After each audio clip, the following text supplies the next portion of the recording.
এই মুহূর্তে দেশ ও দেশের বাইরে থেকে আজকে যারা এই ভিডিওটা দেখবেন, কসু নিউটন ইউটিউব চ্যানেলের পক্ষ থেকে শুভেচ্ছা অভিনন্দন।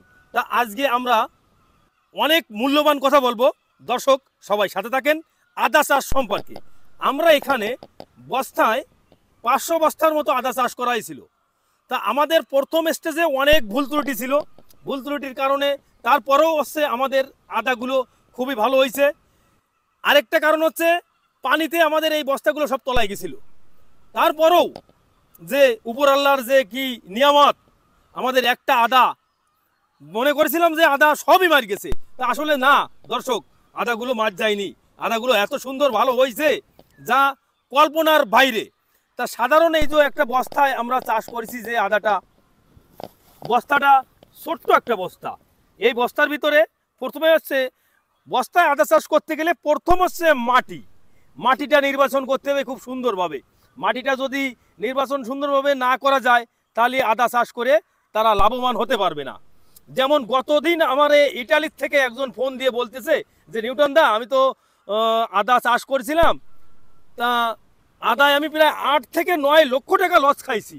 তা আমি বলছি প্রথমে তুমি এত বড় রিস্ক নিতে গেলে কেন, 8-9 লক্ষ টাকা ইনভেস্ট করতে গেছি কেন?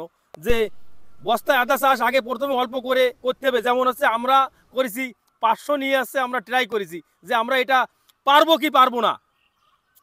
তারপরে আসছে এই বছর আমরা প্রায় 5-6 হাজার বস্তায় হচ্ছে আদা চাষ করব, কারণ এর যে টেকনোলজিগুলো আমরা সব বুঝে ফেলেছি। তা আপনাদেরও এটা জানাবো, যেমন বস্তায় আদা চাষ করতে গেলে কি কি, এই যে প্রথমে যে আমরা মাটিটা তৈরি করেছি বস্তার ভিতরে, মাটিতে আমরা হচ্ছে ভার্মি কম্পোস্ট দিছি, ট্রাইকো কম্পোস্ট দিছি, মুরগির যে পুরনোর যে লিটারটা আছে ওই লিটারটা প্রসেসিং করে হচ্ছে আগে মাটিটা তৈরি করেছি। তারপর আছে এই আদাটা প্রথমে আছে ওই যে বীজটা ওইটা শোধন করে নিছি, শোধন করে তারপরে আবার কিছু ছাই দেওয়া হয়েছে, দিয়ে টিয়ে আছে এই বস্তায় মাটিগুলো তৈরি করে তারপরে বীজ শোধন করে এই বীজগুলো এক একটা বস্তায় লাগানো হয়েছিল। তা একটা বস্তায় এক একটা ছোট ছোট এক একটা কোয়া লাগানো হয়েছিল। সেই একটা কোয়ার থেকে এই যে এক একটা গাছে বন্ধুরা দেখেন যে কি পরিমাণ আদা হতে পারে। এই সব বস্তাগুলো মেলা বড় না, দেখেন যে আদাটা যে কি পরিমাণ হতে পারে।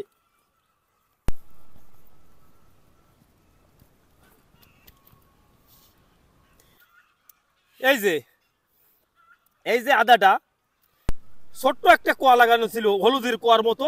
এই যে এর থেকে এই যেমন আছে এইরকম একটা কোয়া লাগানো ছিল। এই কোয়াটার ওজন কতটুকু?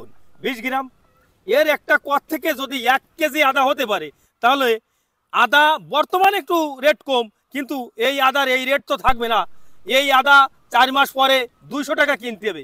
এই যে 200 টাকা যদি একটা বস্তার থেকে 200 টাকা ইনকাম করা যায়, একটা বস্তা তৈরি করতে আমার কয় টাকা খরচ হবে?